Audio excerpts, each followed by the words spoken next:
Sunday Night Production. Qui n'a jamais été angoissé à l'idée de réaliser une séance difficile de son plan d'entraînement ? Eh bien, si c'est le cas, vous souffrez peut-être d'anxiété de performance, mais ne vous inquiétez pas, on a des solutions pour vous, c'est parti. Dans la tête d'un coureur vous présente Body and Mind, un programme dédié à l'harmonie du corps et de l'esprit. Tous les mois, une nutritionniste et une préparatrice mentale vous partagent leurs meilleurs conseils pour optimiser votre santé et votre bien-être. Bonne écoute! Soyez les bienvenus dans le podcast Dans la tête d'un coureur et aujourd'hui, pour cet épisode de Body and Mind, nous allons aborder un thème qui touche un grand nombre de coureurs et de coureuses à pied, même s'ils n'en ont pas forcément conscience, l'anxiété de performance. Qui n'a jamais ressenti cette boule au ventre à quelques jours du coup d'envoi de son marathon ou de son prochain défi sportif, cette angoisse à l'idée peut-être de réaliser une séance clé de son plan d'entraînement, la crainte de ne pas être à la hauteur, que nos efforts ne porteront pas leurs fruits, cette petite voix qui nous murmure qu'on va pas y arriver, que ça va être trop dur, eh bien l'anxiété de performance est un sentiment universel et pourtant très peu de sportifs et de sportives en parlent ouvertement, c'est peut-être même un petit peu tabou, c'est ce qu'on va voir. Alors comment faire pour combattre ces angoisses, cette petite peur ? Eh bien ça va être le sujet d'aujourd'hui et pour nous aider à y voir plus clair, j'ai le plaisir d'avoir à mes côtés Manon Vercouter, coach mental et praticienne en hypnose, spécialiste du changement. Salut Manon, comment est-ce que tu vas ? Est-ce que tu n'es pas trop un petit peu anxieuse à l'idée de réaliser ce podcast ? Salut Guillaume, déjà je suis ravie d'être là et puis c'est vrai que les premières fois j'étais un petit peu anxieuse de venir enregistrer des podcasts et finalement au fur et à mesure on sent que ça va de mieux en mieux, donc c'est une bonne nouvelle pour nos auditeurs aussi. Ah, comme quoi l'expérience, c'est vraiment la clé à beaucoup de choses. Alors c'est vrai Manon que lorsque moi j'ai fait un petit sondage, lorsque je parle d'anxiété de performance aux gens, les gens me disent bah non je connais pas, non je pense pas que j'en fais, et quand je leur dis mais voilà, t'es pas stressé des fois à l'idée de réaliser une séance? Est-ce que tu vas penser à ta séance toute la journée? Est-ce que ça va t'obséder? Est-ce que tu vas avoir des craintes, des angoisses? Ça va pas être un sentiment agréable pour toi? Me dire, mais oui, ça me le fait quelquefois. Eh bien ça, c'est l'anxiété de performance.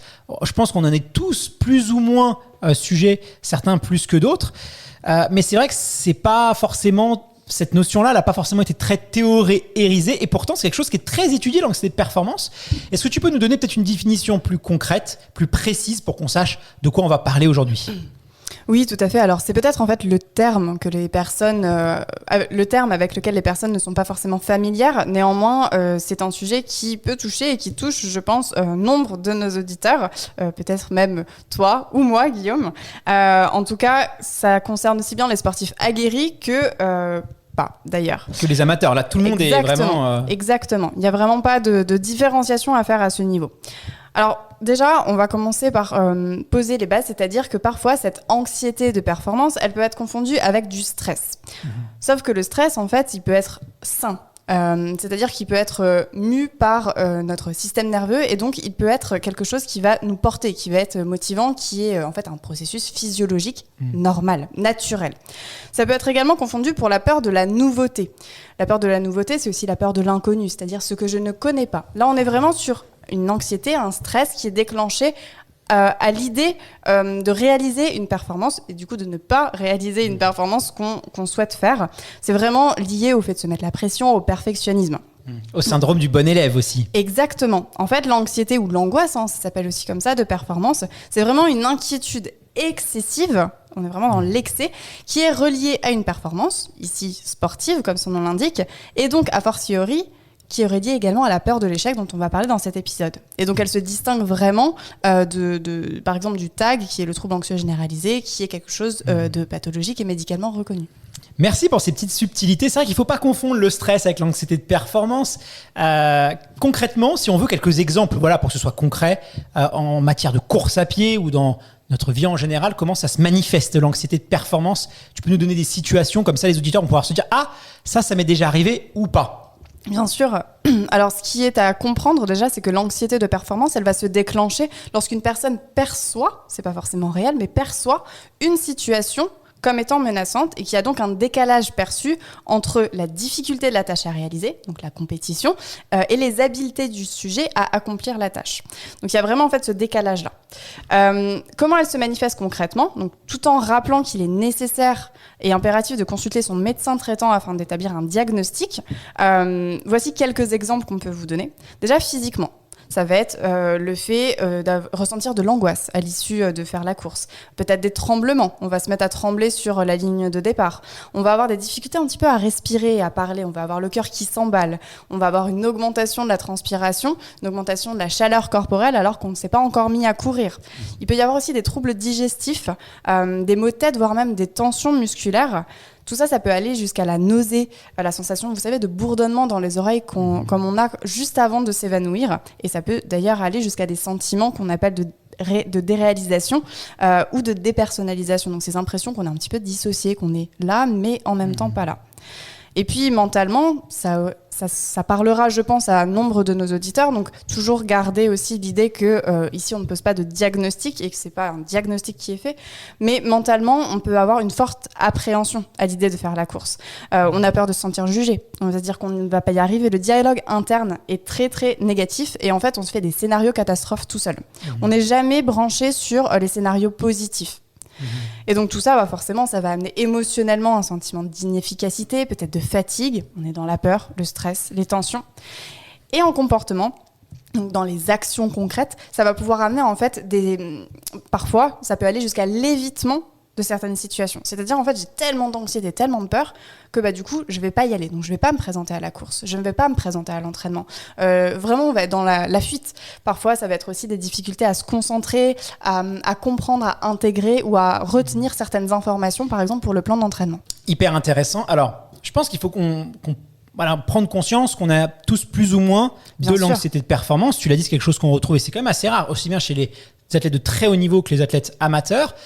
Mais il y a quand même des profils qui sont un peu plus à risque que d'autres. Et alors, je parlais tout à l'heure du syndrome de la bonne élève. Là, on a bien détaillé les différences entre l'anxiété, le stress, l'anxiété de performance, les états de stress généralisés.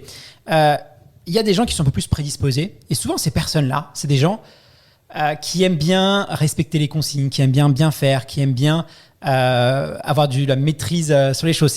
On en revient un peu à ce que je dis au syndrome du bon ou de la mauvaise élève et qui n'accepte pas finalement l'idée de louper. Est-ce qu'il y a des profils du coup un peu plus à risque que d'autres sur ces sujets-là ? C'est une bonne question. Moi, je dirais que finalement, les personnes qui vont être davantage touchées par des phénomènes d'anxiété tels que l'anxiété de performance vont être des personnes qui ont généralement moins de confiance en eux et moins d'estime d'eux. Pourquoi ? Parce que ce sont des personnes qui vont être plus prônes au fait de se sentir jugées ou critiquées par les autres.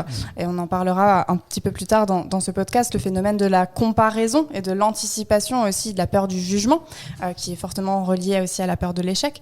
Donc je pense qu'il y a vraiment ce terrain-là. Ce terreau qui est propice à... Prioritairement, même si pas que, les personnes qui forcément ont un trouble anxieux qui est diagnostiqué, forcément vont être enclins à déclencher de l'anxiété de performance.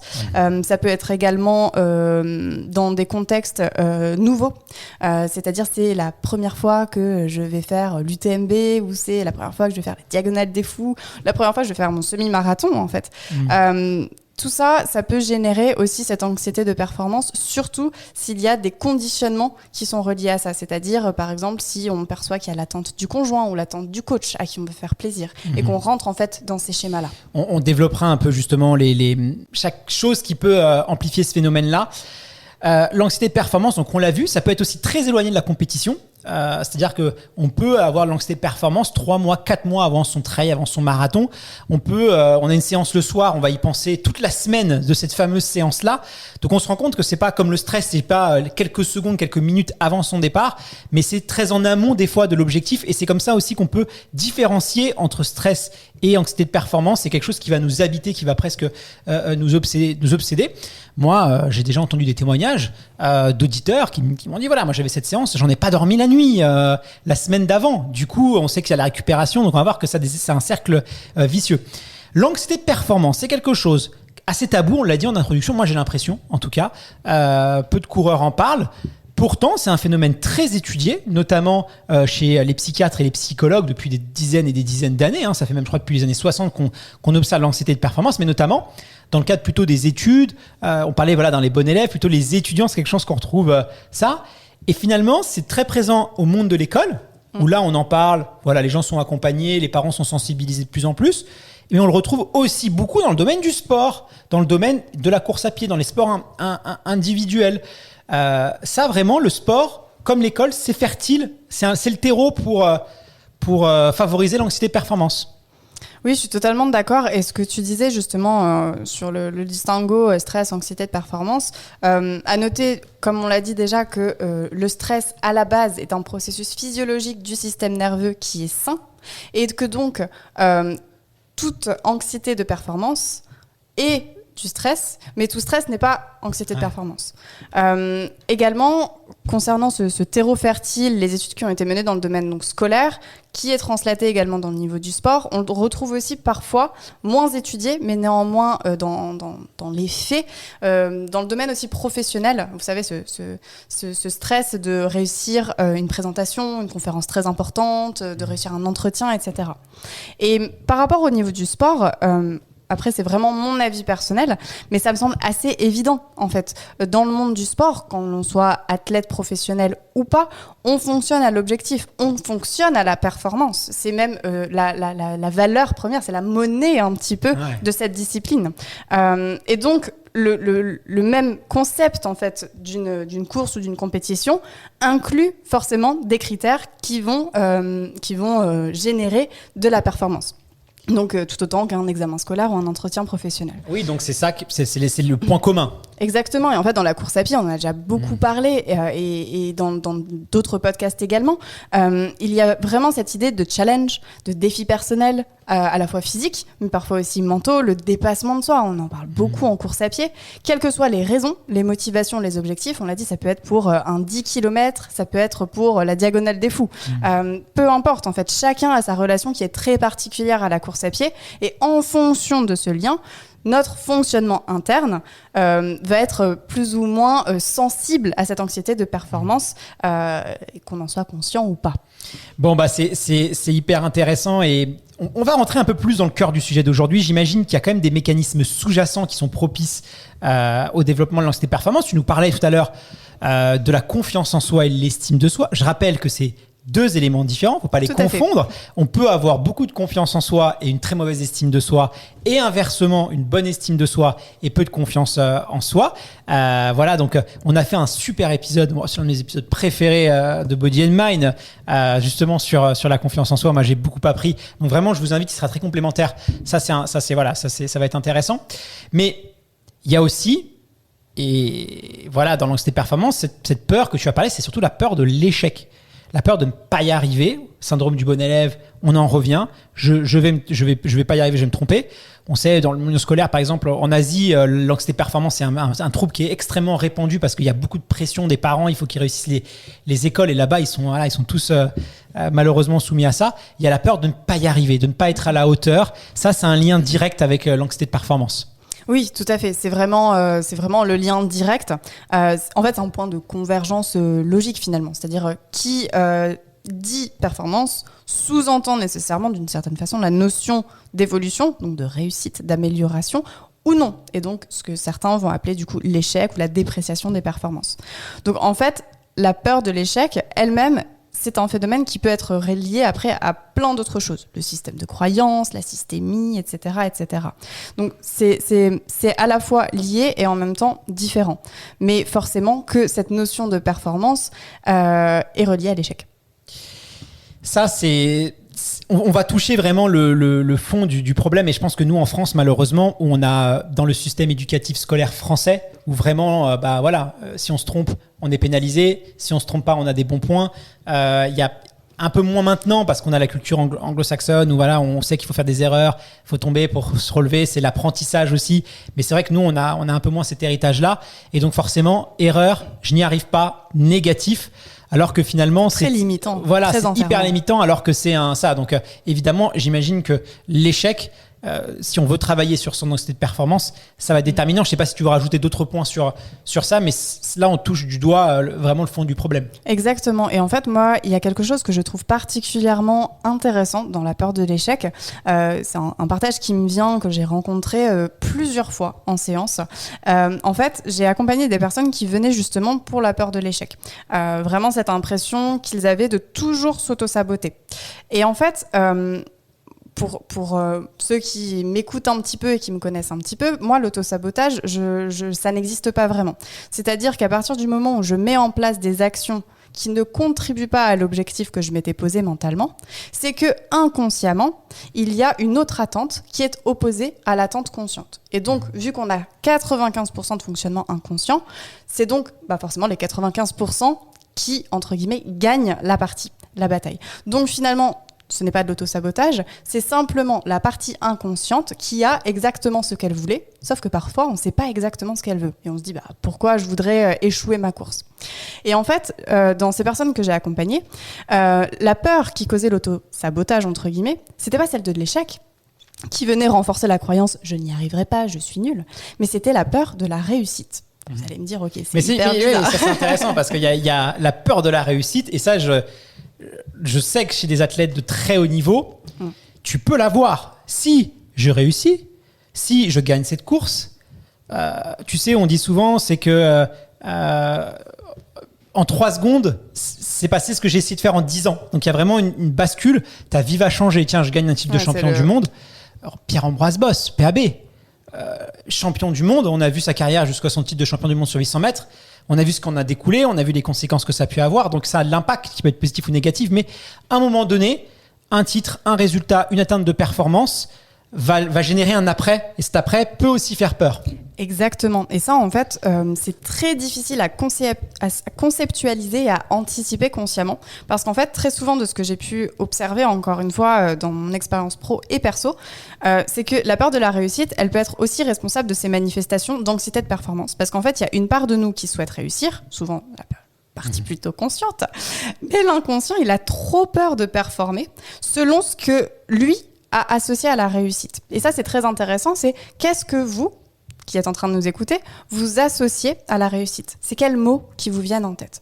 Pour certains, ça va être succès, ça va être bonheur, ça va être reconnaissance. Là, ça commence à toucher à des choses aussi où on attend d'être accepté, intégré, peut-être aimé aussi par ce qu'on fait.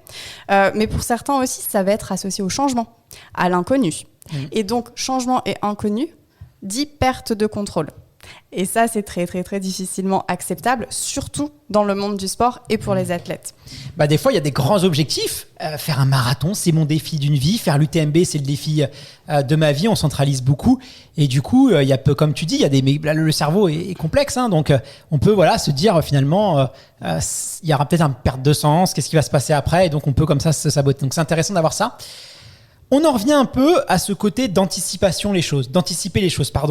Alors, je l'ai dit, typiquement, je reçois un plan d'entraînement. Moi, je l'ai vu avec un athlète, un témoignage que j'avais reçu.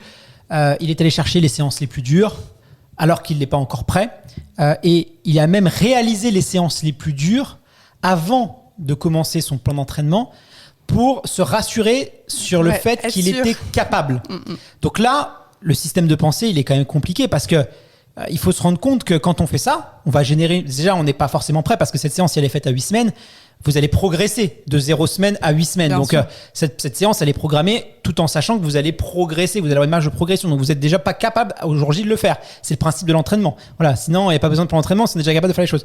Donc là, vous allez générer un stress énorme sur votre corps. Et ensuite, vous allez enchaîner votre plan d'entraînement. Donc déjà, vous partez avec des boulets. Et donc là, on voit, tu dis, l'auto-sabotage. Mais là, pour moi, on est tout à fait dans ça. Là, c'est un cas extrême. Mais quelquefois, des fois, on veut se rassurer. Tiens, est-ce que je suis capable de faire ces allures ? Tiens, je vais aller le faire pour me prouver que je suis capable de le faire. Et ça peut être problématique. Carrément, et c'est hyper intéressant. Alors là, tu l'as pas dit, et tant mieux, j'ai envie de dire. Mais c'est vrai que parfois, on dit je suis anxieux ou les personnes anxieuses, etc. Moi, je suis quelqu'un qui aime bien faire attention aux mots. La sémantique est très importante pour moi, et je préfère dire des personnes ou des coureurs qui présentent de l'anxiété. Pourquoi ? Parce que le fait de dire je suis ainsi, je suis anxieux. C'est vraiment un processus d'identification à ce qui nous cause souci. Et donc, même si c'est perçu comme négatif, le fait de se désidentifier de quelque chose, c'est très très douloureux pour le cerveau. Donc ça, c'était le premier point. L'anxiété que l'on peut parfois ressentir ne nous définit pas et ne nous caractérise pas, puisque dans d'autres moments, nous pouvons nous sentir parfaitement calmes et détendus. Ensuite, j'aime bien les réponses qui vont tenir compte de la personne plutôt que d'appliquer des préceptes de façon générale. Du coup, je pense que dans ton exemple, il y a des personnes, en écoutant ça, qui vont peut-être se dire moi, j'adore voir le plan de course parce que ça va me booster à fond. Faire les séances, c'est encore autre chose parce qu'on est vraiment sur le fait de se tester et de se mettre en situation d'échec pour se prouver, pour venir valider la croyance qu'on ne va pas y arriver. Donc on est dans cet auto-sabotage qui finalement vient valider une croyance inconsciente. Pour d'autres, au contraire, regarder le plan d'entraînement à l'avance, ça va les effrayer parce que du coup, ils auront constamment en tête la montagne, plutôt que d'avoir juste le sentier devant eux. Donc je pense que c'est vraiment à chacun de trouver son équilibre et d'apprendre à se connaître. Ce qui conviendra à toi, peut-être, sera très différent de ce qui me conviendra à moi. Et donc aussi prendre en compte que ce qui nous a convenu par le passé, c'est pas forcément ce qu'on va continuer à faire parce que parfois on change. C'est vraiment l'idée qu'il y a des personnes qui sont plutôt bâtons et des personnes qui sont plutôt carottes. Après, il faut pas non plus alimenter... nourrir cette anxiété parce que tout à fait. Finalement c'est un petit c'est comme les petites bactéries là qui se nourrissent de nos cellules.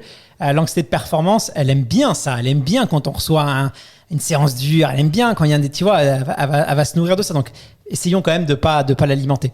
Alors en plus de cette pression, tu as dit quelque chose tout à l'heure et j'aimerais rebondir sur ça, c'est la peur d'être jugé par les autres, sa famille, son entraîneur. Et c'est vrai que il y a un peu cette idée qu'on peut avoir, c'est que on pense que les gens portent de l'intérêt à nous. Par exemple, il y a une étude qui a été faite sur un bouton. Quand on a un bouton, on l'a tous vu, tiens, je me lève le matin, j'ai un bouton. Et ben, on surestime de 12 fois le fait est qu'il va être remarqué. Alors, je sais pas si c'était clair, mais grosso modo, on a l'impression que tout le monde va regarder que ça, que tout le monde va être focalisé sur ça, et c'est 12 fois supérieur à la réalité. Donc, on a un peu cette tendance en tant qu'humain à penser qu'on est un peu le nombril du monde, à penser que tout le monde va voir que ah là là, j'ai mon petit épi, j'ai mon machin, alors que, on va pas se mentir, la plupart du temps, les gens se moquent royalement de... vu que chacun regarde son nombril, les gens regardent leur nombril voilà, aussi. Exactement. Voilà, donc c'est quand même une réalité. Je sais pas si c'est bien ou mauvais, mais c'est quand même une réalité. Mais il y a quand même cette idée qu'on va décevoir notre coach si on n'y arrive pas. Tiens, je vais devoir l'appeler, lui dire que je suis pas arrivé. Voilà. Et ça peut aussi générer des fois de l'énervement. Moi, j'ai vu des gens avec l'anxiété de performance chercher un coupable, un responsable. C'est l'entraîneur, il fait n'importe quoi. C'est un fou, il est malade, il est mauvais, à diaboliser quelqu'un, il rejetait la faute sur les autres. Donc tu vois, il y a des mécanismes qui se mettent en place. Ça, c'est... Qu'est-ce que tu en penses de ça ? En fait, c'est vrai que c'est un vrai sujet. C'est tout un système, plutôt une sorte d'engrenage, en fait. Tu vois, t'as plein d'écrous les uns dans les autres, et quand on actionne un, en fait, ça fait tch, et il y a tout qui s'actionne en même temps. Peur de l'échec, de la réussite, du jugement, perfectionnisme, etc., etc. En fait, si j'ai peur d'échouer, c'est précisément parce que j'anticipe mentalement des conséquences négatives. Ces conséquences, selon les personnes, elles peuvent être très diverses. Ça peut être externe, j'ai peur d'être moqué, jugé, raillé. Donc là, on est sur une peur de l'humiliation, peur d'être ridicule. Peut-être que ça fait écho aussi à des événements de vie. Mais il y a aussi le côté interne, c'est-à-dire je vais me juger moi.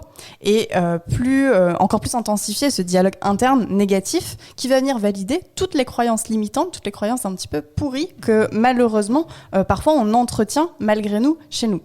Et par rapport à ça, je souhaiterais faire un point, c'est-à-dire que, je ne sais pas si tu as déjà entendu ça, Guillaume, mais on dit souvent que l'autre est un miroir de soi. On projette sur les autres, tu veux dire, les défauts qu'on a. Exactement. En fait, moi, je suis très en phase avec cette vision parce que, d'une part, on est en capacité de voir chez l'autre que ce qu'on connaît déjà de la vie. C'est-à-dire que si on me montrait une couleur, mais je ne sais pas ce que c'est comme couleur, c'est des nouvelles couleurs qui existaient, j'essaierais de dire, ok, ça ressemble à du rose ou du violet ou du rouge ou du bleu. Je rassemblerai mes connaissances de ma réalité pour essayer de coller à ce que je ne connais pas. Et donc, d'autre part, on projette constamment sur l'autre nos interprétations et nos perceptions des situations. Vous savez, c'est ce truc quand vous voyez votre partenaire ou un ami ou quelqu'un de votre famille qui a l'air un peu fermé, dire il me fait la tête, il m'en veut, j'ai fait quelque chose de mal. En fait, on projette sur l'autre des choses. C'est clair. Et donc, en fait, si j'ai tendance à beaucoup me juger, alors forcément, je vais avoir peur que les autres me jugent, puisque c'est déjà ce que je me fais subir à moi-même, c'est ce que je connais. Mais quand on réfléchit, quelqu'un qui ne se juge pas ou qui se lâche un petit peu la grappe, on va dire, et qui ne se critique pas, il n'aura pas peur en fait d'être jugé, puisque pour lui, en fait, il est totalement détaché de ça. Cette notion n'existe pas dans sa réalité. Oui, on l'a tous vécu, des gens à qui on répond pas tout de suite et qui vont s'imaginer qu'on leur en veut, alors que non, c'est juste qu'on avait une journée de travail. Donc c'est vrai que c'est assez intéressant. Alors, dans ce mécanisme du jugement, du regard des autres, il y a quand même quelque chose qui accentue ce phénomène, moi je pense. Et nous, les coureurs à pied, on est particulièrement exposés à ça. C'est la comparaison. C'est-à-dire qu'on c'est naturel. On a un peu à vouloir se comparer aux autres. Moi, j'avais un manager qui me disait, des fois, je me compare aux autres, je me fais peur. Des fois, je me compare aux autres, je me rassure. Tu vois, donc c'est un peu dans ces deux sens-là. Et c'est vrai que nous, on aime bien regarder un peu nos partenaires d'entraînement, nos collègues de bureau, même des inconnus, tu vois. Moi, tiens, il y avait des mecs que je croisais tout le temps sur les courses, que je connaissais à peine, on se saluait comme ça, j'allais quand même voir leurs résultats. C'était pas méchant, c'était pas bienveillant, mais voilà, je voulais savoir ce qu'il avait fait, j'avais besoin de connaître. On passe tous notre vie sur base attelée pour voir un peu les perfs des uns et des autres. C'est vrai que c'est quelque chose où on analyse, on voit les résultats. Moi, je regarde les résultats des courses.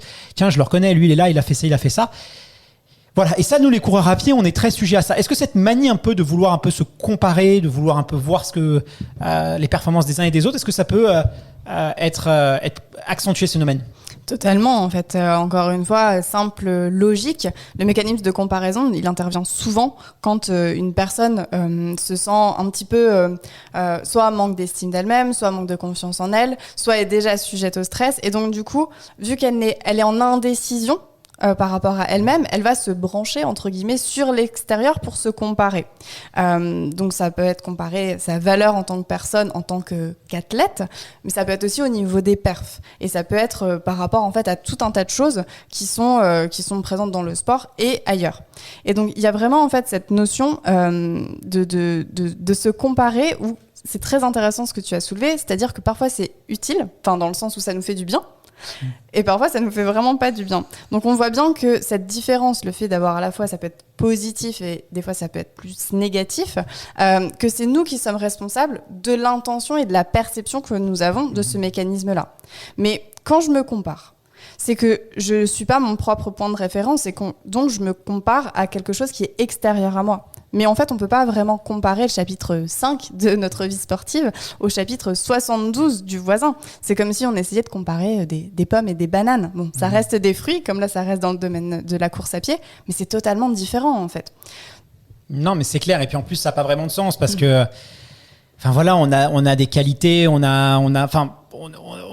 peut pas se comparer, on peut pas vraiment se comparer aux autres parce que c'est toujours sur un seul critère bien précis dans un moment donné. Donc voilà, tout ça c'est contextuel et subjectif encore une fois. Voilà, tu peux battre, moi je le dis souvent, je peux battre Usain Bolt sur semi-marathon. Est-ce que pour autant je suis un meilleur athlète que Usain Bolt ? Tout ceci, c'est une perception, je ne pense pas. Donc voilà, il faut je peux battre. Je suis sûr que notre réalisateur Raphaël est plus rapide que Kylian Mbappé sur semi-marathon aussi. Est-ce qu'il est meilleur athlète que lui ? Je sais pas. Donc tout ça, en fait, c'est hyper abstrait.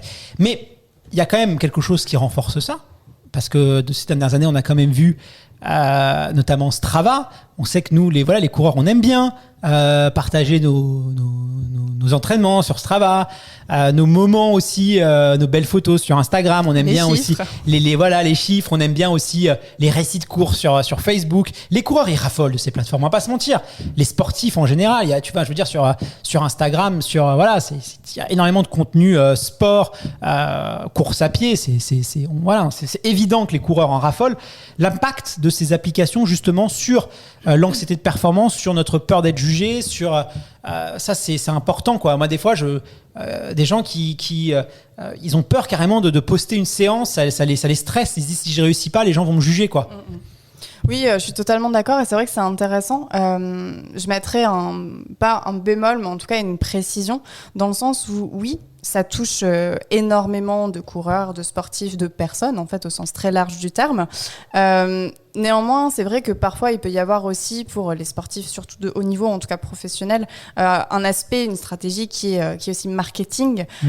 Et il y a un peu cet entre-deux où parfois, on est vraiment dans le, entre guillemets, je me montre, en tout cas, je partage mes données, mais l'intention n'est pas forcément la même. Pour certains, ça va être parce que je veux prouver, pour d'autres, ça va être parce que je veux me comparer, pour d'autres, c'est juste une stratégie aussi marketing qui s'insère dans une profession. Après, moi, je te partage encore une fois mon avis qui est personnel là-dessus. Encore une fois, pour certaines personnes, ça va faire du bien et pour d'autres pas. Il y a certains qui aiment se faire un petit peu crier dessus, se faire un petit peu rabâcher, pousser à l'entraînement, et d'autres ont besoin de quelque chose de plus doux, de plus rond. Donc chacun ses préférences. Moi, j'ai travaillé récemment avec une athlète de haut niveau. Et elle m'a partagé le fait justement qu'elle n'allait jamais sur ces plateformes-là, notamment Strava, qu'elle ne postait pas parce qu'elle ne voulait pas se faire polluer d'informations par rapport à ses, entre guillemets, rivaux et collègues aussi. Elle a dit en fait qu'elle préfère faire son truc par rapport à elle, rester dans sa bulle, dans son tunnel, parce qu'elle sait que sinon ça va l'affecter plutôt que de la motiver. Et c'est ça qui est hyper intéressant, c'est pour elle, elle est pleinement consciente qu'il y a du stress, il y a de l'anxiété de performance, etc. Donc elle va pas aller verser de l'alcool sur le feu déjà. Décision. Exactement. Et après ça peut être vraiment par dosage. Je sais que moi j'aime bien regarder certaines perfs, notamment sur Insta, mais parce que ça me booste et ça m'inspire en fait de fou, comme regarder des documentaires sur des perfs qui sont ultra humaine, quoi, vraiment incroyable. Mais je le fais pas trop parce que je sais que sinon je me sens trop étouffée et ça rentre dans un espace de compétition, de calcul. Et en fait, à ce moment-là, je trouve que ça me déconnecte totalement de la dimension et de l'aspect pour lesquels je fais du sport. Donc c'est vraiment ça à garder, encore une fois, sa boussole interne. Qu'est-ce que ça génère chez moi comme ressenti ? Oui, et puis il y a quand même ce côté un peu aussi, on expose un peu tout ce qui va bien. Donc tu peux vite te dire, ah bah tiens, cette personne a réussi toutes ses séances, elle est tout le temps hyper enthousiaste, elle est tout le temps motivée, elle est tout le temps ci, elle est tout le temps ça. Le fameux storytelling. Voilà, c'est une déformation de la réalité. Le réel, les réels, c'est pas le réel, moi c'est ce que j'aime bien dire, parce que moi je compare ça un peu aux années, à l'arrivée de la télévision, tu sais. Les gens étaient pas capables, à l'époque, parce que la télévision c'était un nouveau média, on n'était pas capable de discerner la réalité de la petite maison dans la prairie. Je sais plus, il y avait une dame là qui était un peu mauvaise, méchante et tout. Dans la vraie vie, elle était hyper sympa, alors que Charlie Ingalls c'était un alcoolique pas très cool et tout. Et les gens, quand tu la croisais dans la rue, tu vois, ils avaient l'impression que c'était son personnage et qu'elle était méchante. Elle avait beaucoup souffert. Laurence Boccolini aussi, je crois, tu sais, dans Maillon Faible, elle avait eu un peu, alors qu'elle est très sympa et tout, elle avait eu un peu ce côté où les gens projetaient. Aujourd'hui, on est capable, on sait très bien que c'est des personnages, c'est du télé, c'est du machin. Je pense que les réseaux sociaux. Pas tout le monde encore. Voilà, bon, la plupart des gens, mais les réseaux sociaux, c'est un peu ça aujourd'hui. C'est un peu la télé, c'est un nouveau média, on s'est dit, non. Et les gens qui sont sur les réseaux sociaux, il y a un côté, plus ou moins exacerbé ou pas, mais de romance, de ci et de ça. Et les athlètes, c'est les premiers. Moi, j'étais en stage avec des athlètes, pas français, je le dis, mais c'est des athlètes étrangers. Ils me postaient des séances qu'ils n'avaient pas fait, parce que j'étais avec eux la journée, j'ai vu que c'était... Voilà, donc il y a aussi de l'intox. Les gens, ils savent aussi, s'en servent, donc il faut être prudent par rapport à ça. Oui, et puis c'est très... je pense que c'est très difficile de voir ce qu'on ne voit pas, finalement. On nous présente des perfs, des jolies photos, des voyages, etc. sur les réseaux sociaux. Donc c'est difficile, face à ça, face à ce qui est visuel, factuel, de s'imaginer que l'envers du décor est tout autre, en fait. Ça crée une sorte d'incongruence dans le cerveau. D'accord. Alors Manon, on va dire que c'était une belle introduction, une longue introduction, parce qu'on a parlé des causes potentielles de l'anxiété de performance. Évidemment, moi, ce que j'aimerais, c'est apporter des solutions à nos auditeurs, à mon avis, qui sont impatients de les connaître. Comment est-ce qu'on peut gérer et idéalement surmonter cette anxiété de performance si on y est confronté ? Imagine un athlète qui rentre dans une prépa et qui a besoin de se libérer un peu de l'anxiété de performance s'il en est sujet. Alors, il y a plusieurs points. Le premier, déjà, ça va être vraiment, c'est le premier point pour tout, mais c'est la prise de conscience ou l'identification. Déjà, c'est est-ce que ce podcast, les éléments qu'on a donnés, qui restent non exhaustifs, est-ce que ça vous ressemble ? Est-ce que ça vous parle ? Et surtout, est-ce qu'à l'intérieur de vous, ça crée des petites sensations ça serre, ça tire, comme si il y a quelque chose qui vient être touché.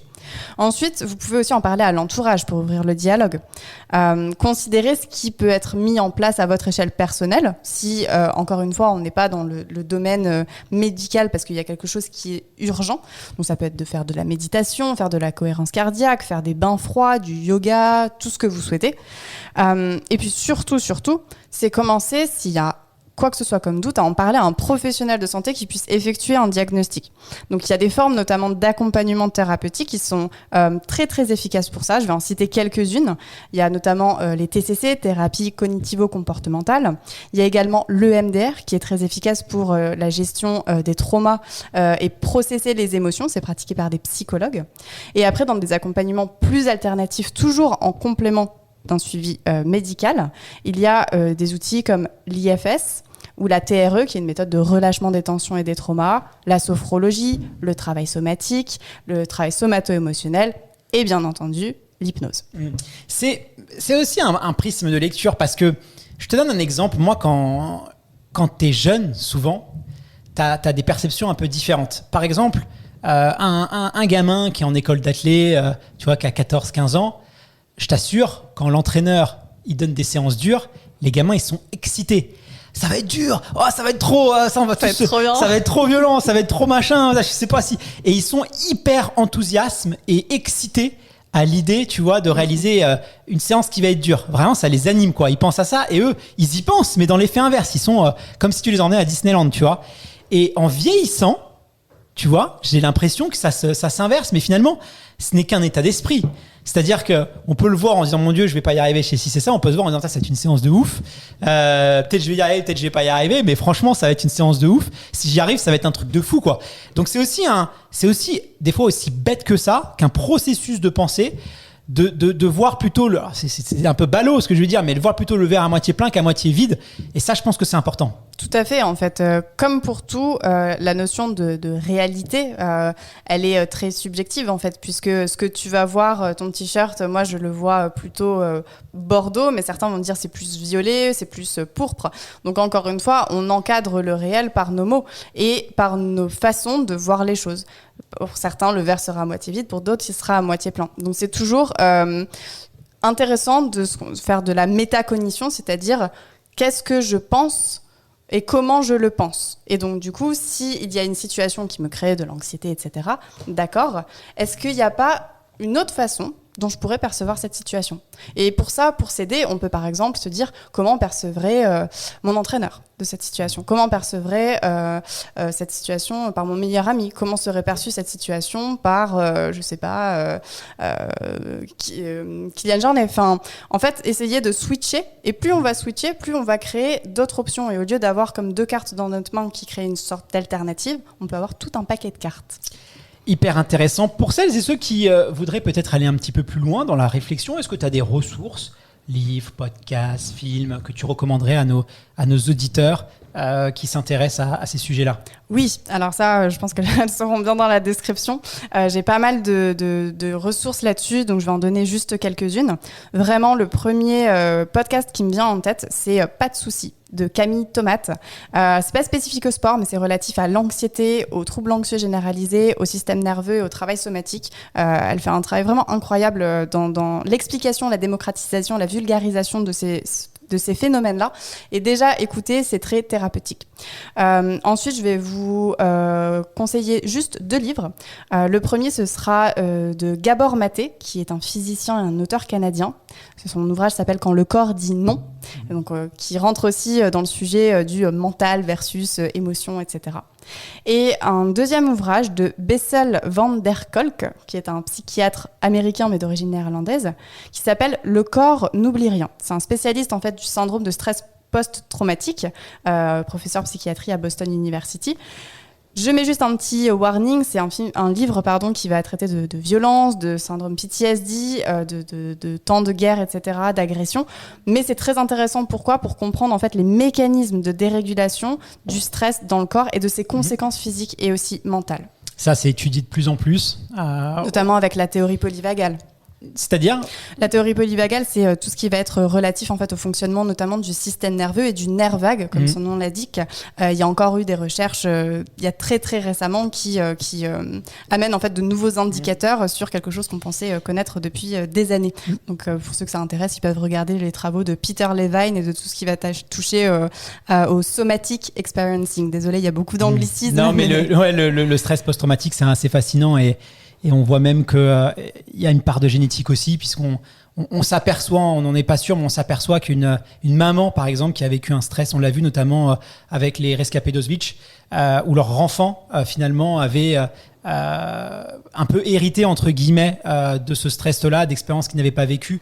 Ça a été un peu moqué au début, mais on se rend compte finalement qu'il y a cette transmission-là. Une transmission génétique du trauma. Épigénétique, exactement. Et ça, c'est hyper intéressant parce que souvent, il y a un tissu... Voilà, c'est... On va pas accuser nos parents, évidemment, mais c'est souvent aussi, disons que c'est souvent aussi quelque chose qu'on peut hériter. Et l'avantage aussi, je terminerai sur ça, c'est que malgré cette transmission génétique du trauma, qui n'est pas automatique, mais qui peut arriver, elle est aussi réversible par le biais notamment d'accompagnements tels que la TRE, tels que une thérapie, etc. Donc ça, c'est une super nouvelle. On peut toujours améliorer les choses. Exactement. Voilà, s'améliorer la vie, gagner en qualité de vie. Pas forcément 100% guérir, mais on peut toujours améliorer les choses. Merci infiniment Manon pour cet épisode. On se retrouve très bientôt pour un nouvel épisode du podcast Dans la tête d'un coureur. Je te dis à très vite. À très vite Guillaume.